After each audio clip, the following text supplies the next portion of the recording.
Hola, mi nombre es Julia Ruiz. Nuevamente estamos aquí en un video académico de psicopatología, donde tengo la oportunidad de hablar acerca de la salud mental, los criterios de normalidad y anormalidad y el uso de los manuales de DSM-5 y CIE-10.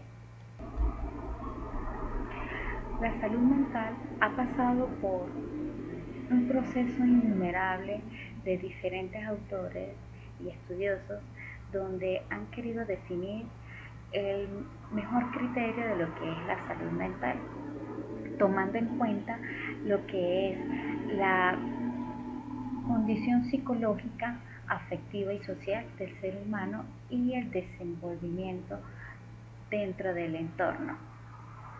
Asimismo, el CIE-10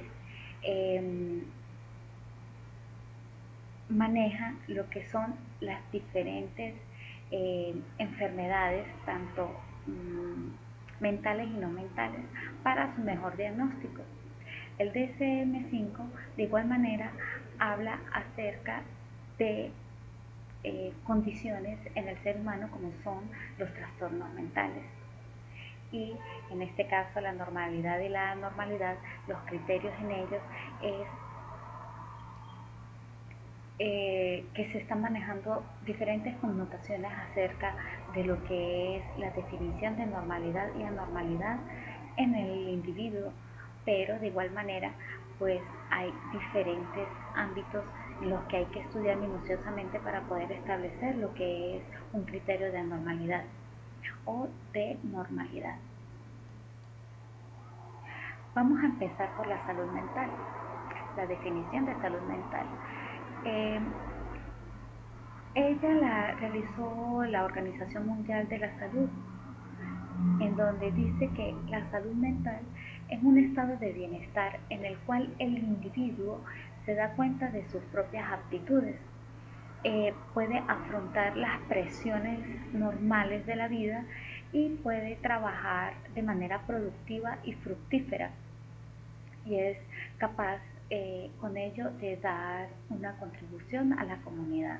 Esto quiere decir que la definición de la Organización Mundial de la Salud establece que la salud mental en el individuo no es solamente un estado mental o físico, sino también que debe reflejarse esa condición mental y física debe reflejarse en la sociedad para que haya equilibrio, haya armonía dentro de esa sociedad. Asimismo, voy a hablarles en este instante acerca de lo que es la definición de normalidad. Para mi criterio, la normalidad es el estado y condición física, emocional, física y comportamental que manifiesta la persona a través de la conducta en su desenvolvimiento personal y en el entorno, siendo parte de ese porcentaje estándar o mayoritario que es idóneo dentro de los parámetros estructurales sociales. Y esto quiere decir que estas características encajan dentro de la norma, dentro de lo establecido. Con ello quiero decir que todas las características del individuo, tanto mentales, emocionales, como físicas y de interacción social, deben estar en un estado apropiado que se maneja dentro del estándar social. ¿Sí? Son las características comunes que tiene el individuo junto con otros individuos dentro de la sociedad. Ahora bien, la definición profesional de normalidad es que la normalidad es el estado de equilibrio que tiene el individuo en su interior, que eso quiere decir introspección, ¿sí? Tener conciencia de lo que yace en su interior, ¿sí?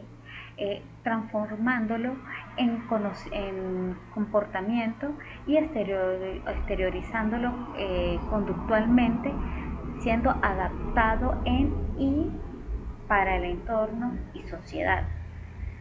Dicho este argumento, me basé en el aporte dado por Moni Creel, que él señala que la normalidad es la capacidad de conseguir introspección psicológica. Aunado a ello, plantear lo que es una normalidad absoluta es bastante complejo, es difícil, ya que en el mundo hay diversidad. Cada individuo tiene características peculiares y entonces de manera individual el ser humano pretende asumir y creer que entra dentro del estándar social, aun cuando la realidad y lo real tengan connotaciones totalmente contrarias a lo que la percepción le permite llegar.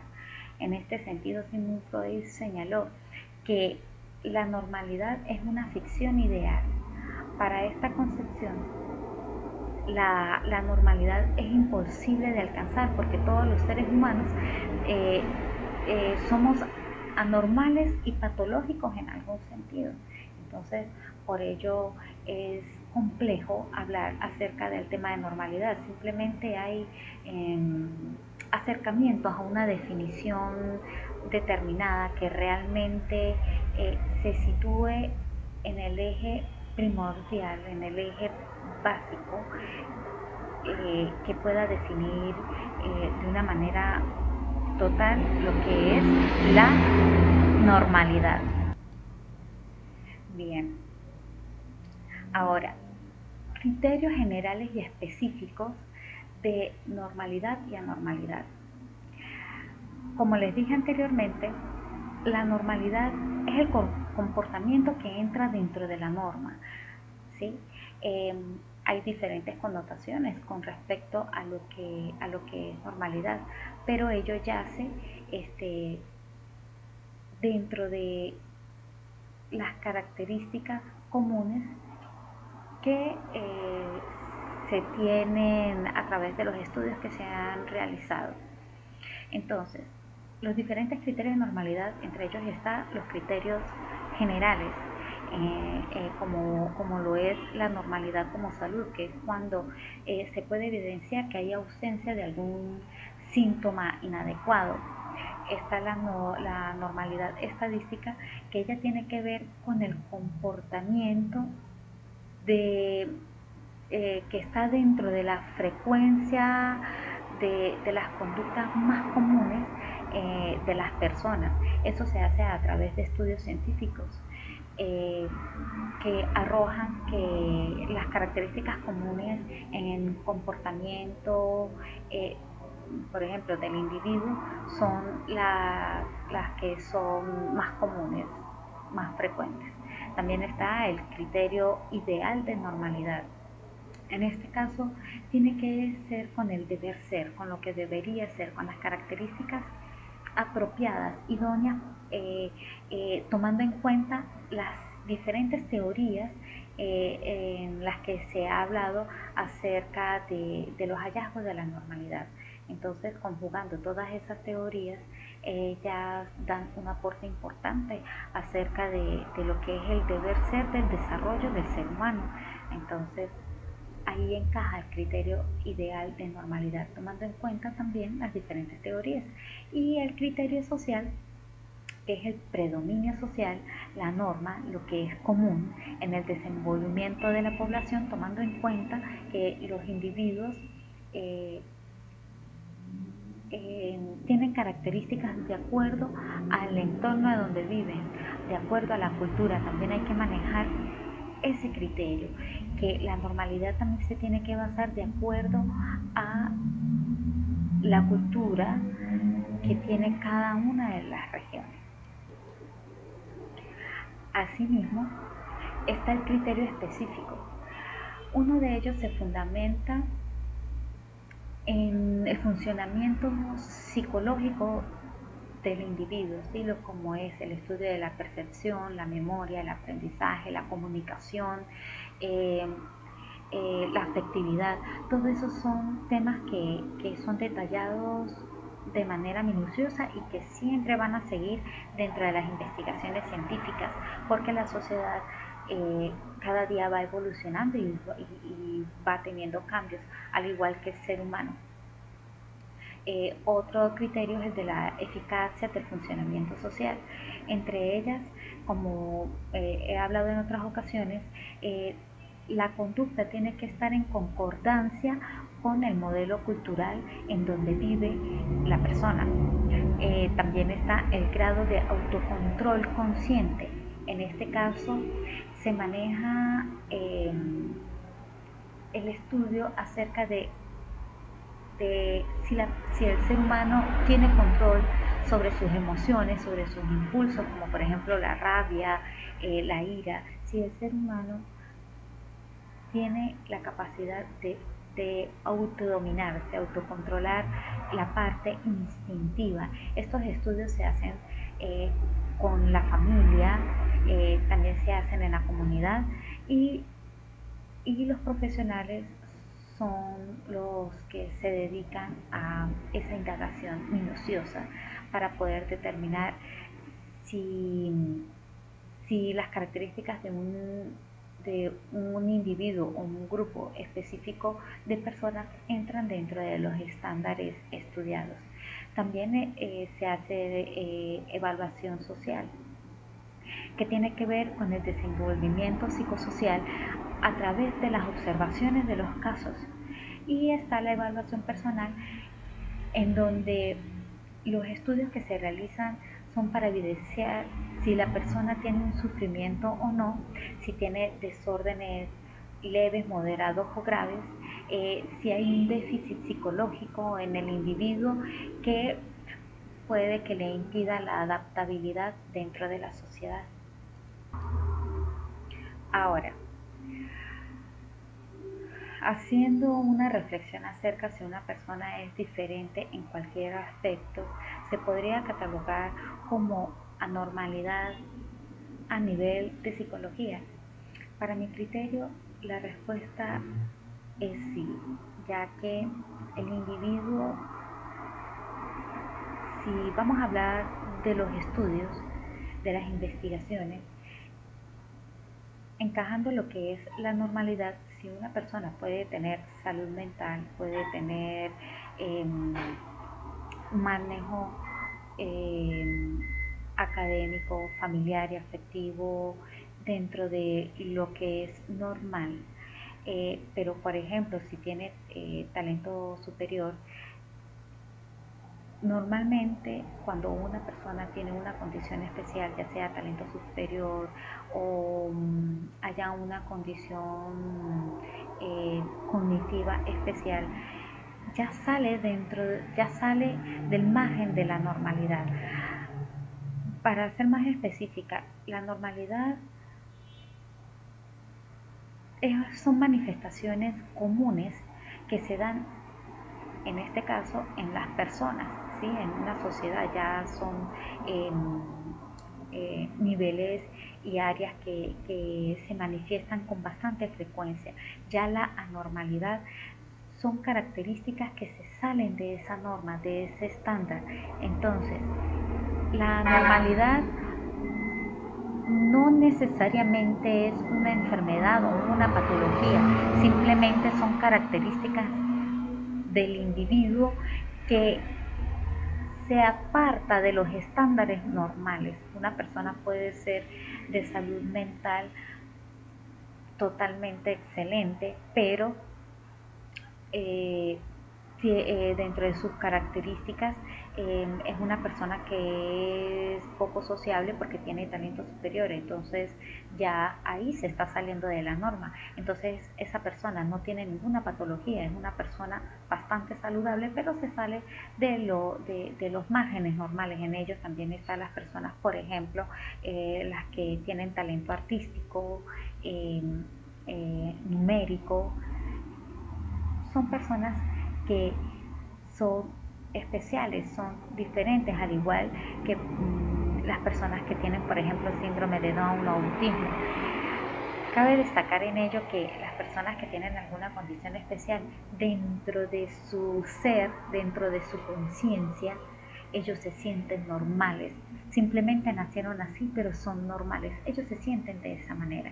Entonces, a nivel psicológico, para nosotros realizar un estudio, debemos saber los estándares existentes para poder determinar si una persona tiene una patología o si sobresale de alguna conducta normal, y por qué sale, qué lo motiva a estar fuera de ese estándar. Bueno, seguidamente les voy a hablar acerca del CIE-10 y del manual DSM-5.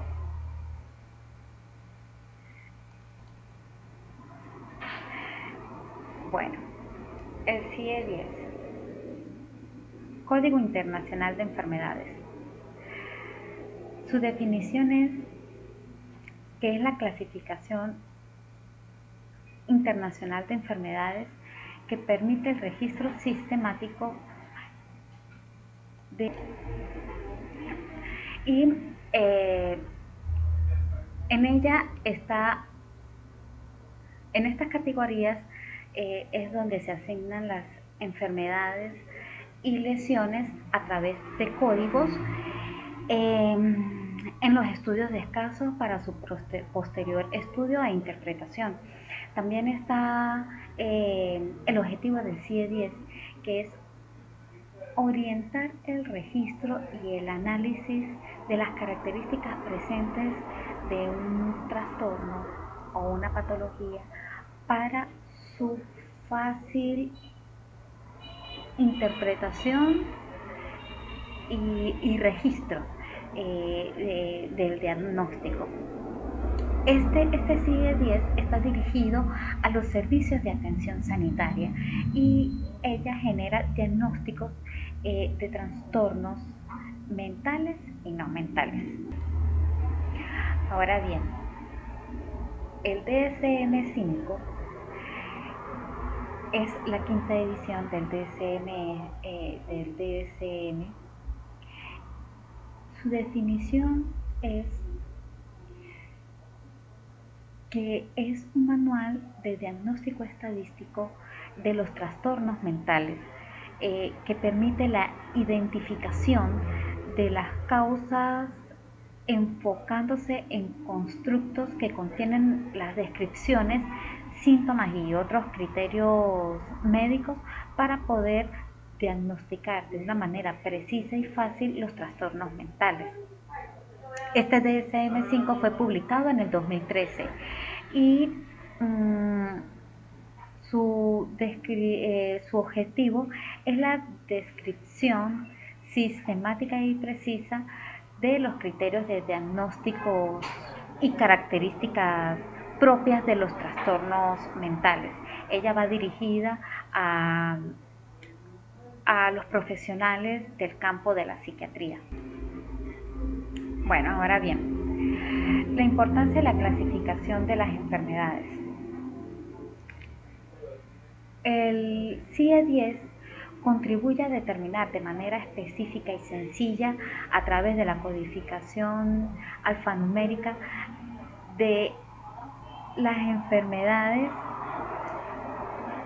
mentales o no mentales y condiciones que tiene el ser humano, sus lesiones, síntomas, y es para codificarlo de una manera más sencilla y que pueda ser transmitida y entendida a través de estos códigos hacia especialistas de la salud.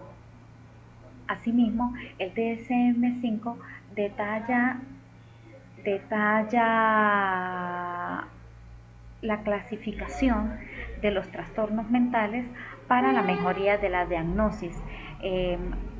Allí aparecen diferentes tratamientos, sintomatologías, aparece el nivel de gravedad, si es leve, mediano o grave, moderado o grave, y también es un apoyo para la investigación en el campo de la psiquiatría.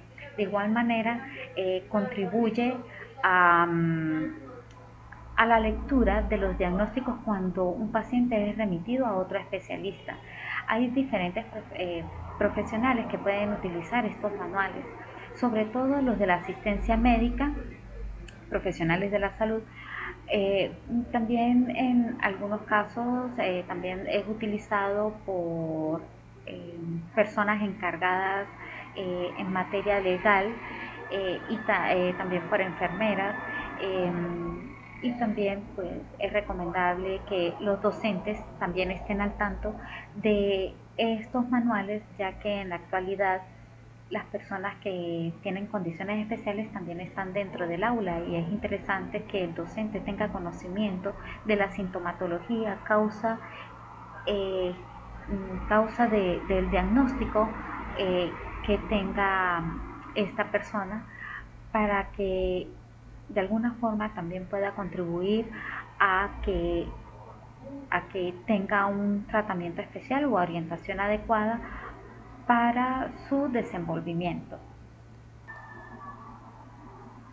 Ahora, con respecto a la estructura del CIE-10, es un producto de la Organización Mundial de la Salud.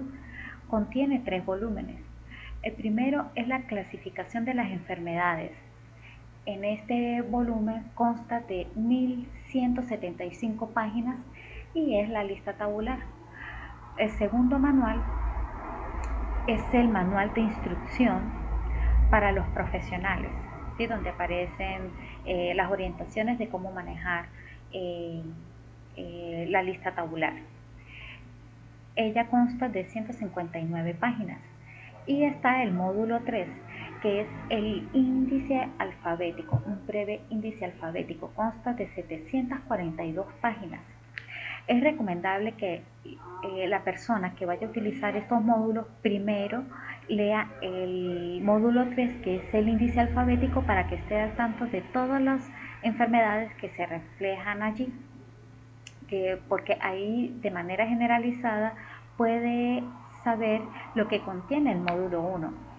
Seguidamente leer el módulo 2, que es el manual de instrucción, donde aparece la terminología técnica con respecto a las enfermedades y le señala al profesional cómo utilizar el manual 1, que es la lista tabular. Entonces recuerden que primero se deben cerciorar, leer el módulo 3, después el módulo 2 y por último el módulo 1. Ahora voy a hablarles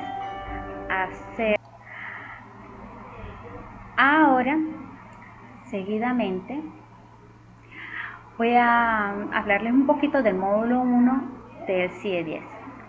El CIE-10 consta de 21 capítulos con códigos alfanuméricos, empezando con una letra, y enseguida vienen con números los grupos y categorías. Cada letra se asocia a un capítulo en particular, pero la letra D comparte el capítulo 2 y capítulo 3. También está la letra H, que comparte el capítulo 7 y el capítulo 8. De resto, los capítulos con una sola letra, que son el capítulo 1, que es del A00 al B99, el capítulo 2, C00 al D48, el capítulo 19, que es del S00 a la T98, y está el capítulo 20, que es de la bidental 01 a la Y98. Estas son los diferentes capítulos que están en el manual. Ahora, explicando de una manera breve lo que es la codificación del CIE-10. Primero aparece la letra, por ejemplo la A, seguida de unos números, 00. El primer número es el grupo, después viene la categoría, y por ejemplo está el A001, en donde ese 1 vendría siendo la subcategoría que corresponde al mismo grupo de la categoría. Esa puede variar su número hasta el 9. ¿Sí? Después, dentro de la tabulación de los códigos, la cruz significa que es la enfermedad primaria que padece la persona. Cuando se coloca un asterisco, quiere decir que hay una enfermedad segunda, pero ese asterisco no puede estar solo si la daga no aparece, porque entonces el diagnóstico estaría errado. Entonces primero se debe colocar la enfermedad primaria, que sería la cruz, y seguidamente, si hay otra enfermedad, se coloca el asterisco, que es el que me está indicando que hay una enfermedad que quizás se relaciona con la primera o que es una enfermedad aislada pero que está allí presente. Eso lo tiene que manifestar el médico cuando está haciendo el diagnóstico. Cabe destacar que cada 3 categorías hay un término de inclusión y en cada 4 subcategorías hay un término de inclusión. Ahora les voy a mencionar brevemente algunas abreviaturas a la hora de cuando se realiza un diagnóstico. Por ejemplo, está el SAI, que quiere decir que sin otra indicación. Está el NCOV, que me señala que se puede obtener un término mayor al que está reflejando ese diagnóstico, o sea que eso me está indicando que tengo que volver a revisar el manual para buscar el término que más se adecue. Lo que se encierra entre paréntesis son los códigos o los términos suplementarios. Cuando aparecen llaves, allí se encierran las enfermedades que se aplica al término que aparece a la derecha. Cuando hay corchetes, ahí es cuando el médico especifica el diagnóstico o explica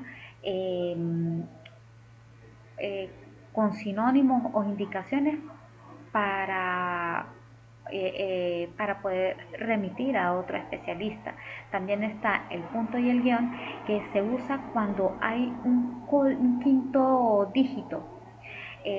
Se puede colocar el punto guión o se puede sustituir con un número. También está el numeral, que me indica que me permite revisar la localización anatómica de la enfermedad. Y está el rombo, que se coloca cuando hay diseminaciones metatásticas de un sitio primario no especificado. Entonces allí es cuando se puede colocar la codificación entre paréntesis C79.5. Ahora bien, ¿cómo se presenta la descripción de cada trastorno en el DSM-5? Para recordar, el DSM-5 responde a criterios biomédicos. Ella no explica las categorías, sino lo hace de manera descriptiva. Allí se maneja a través de números lo que es la categoría de grave, moderado y leve. En ella está la clasificación de los trastornos mentales y se utiliza la codificación para poder hacer el procedimiento de los registros. También cada trastorno va acompañado de una identificación diagnóstica y ella se realiza de acuerdo a la edad. Aparece de primero las enfermedades que pueden aparecer cuando a los primeros momentos de vida del niño, por ejemplo, y de último aparecen los trastornos que aparecen ya con las edades tardías. Para la codificación, por ejemplo, está el F31, que sería trastorno bipolar, viene seguido de un punto para poder señalar la categoría siguiente, que sería el número 1, que es episodio actual maníaco sin síntomas psicóticos. Entonces, a la hora de codificar, se hace, entre paréntesis, se coloca el trastorno, por ejemplo, F31, seguido de las demás características, por ejemplo, punto 1, que sería la categoría, y entonces el especialista puede entender que, el trastorno, en este caso, se puede asociar con otras sintomatologías. Ahora bien, el diagnóstico multiaxial del CIE-10 me, me, me muestra 6 ejes. Entre ellos está el primer eje, síndromes psicóticos clínicos; el segundo eje, trastornos específicos del desarrollo; el eje 3 tiene que ver con el nivel intelectual; el eje 4, condiciones médicas; el eje 5, situaciones psicosociales; y el eje 6 tiene que ver con la evaluación global de la discapacidad. Ahora, estos manuales tienen diferencias. Entre ellas está que el DSM-5 es un manual específico de trastornos mentales, mientras que el CIE-10 es la clasificación de las enfermedades, y tiene un solo capítulo que está dedicado a los trastornos mentales. El DSM-5 lo produjo el APA, mientras que el CIE-10 lo produjo la OMS. El DSM-5 genera diagnósticos de trastornos mentales. El CIE-10 genera diagnósticos diagnósticos clínicos mentales y no mentales. El DSM-5 va dirigido al campo de la psiquiatría, especialistas de la psiquiatría, y el CIE-10 va dirigido a los servicios de atención sanitaria. El DSM-5 es generado desde la perspectiva estadounidense, mientras que el CIE-10 se adapta a la cultura de los países que son miembros de la OMS. Esas son las diferencias. Las codificaciones que se manejan en estos manuales permiten que ya se tengan un lenguaje común entre especialistas a la hora de ser remitido a un paciente, para poder facilitar su tratamiento y posterior diagnóstico, para mejorar su calidad de vida. Ahora, hay una polémica que se generó, cuando se publicó el DSM-5, y esta es que se generó controversia porque, según hay miembros participantes del CM5 que están relacionados con personas para la fabricación de tratamientos que tienen que ver con los trastornos mentales. Entonces, allí se está generando que ya es para lucrarse, diagnosticar personas y lucrarse también lo que es la parte de la farmacología. Entonces, el llamado de atención es para que puedan elegir de manera más minuciosa los miembros participantes del CM5, para que tenga mayor credibilidad.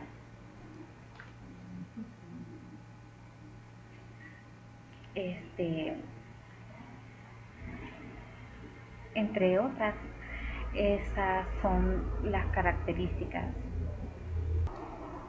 Bueno, esto ha sido todo por este medio, en este video académico. Realmente contenta de poder hablar acerca de estos dos manuales, que son totalmente importantes para la revisión y el estudio de pacientes clínicos, pacientes con trastornos mentales. es bastante interesante y les recomiendo que lo lean para que sensibilizar también a las personas que se encuentran en el sector salud, porque todo es para mejorar la calidad de vida del ser humano. Muchísimas gracias.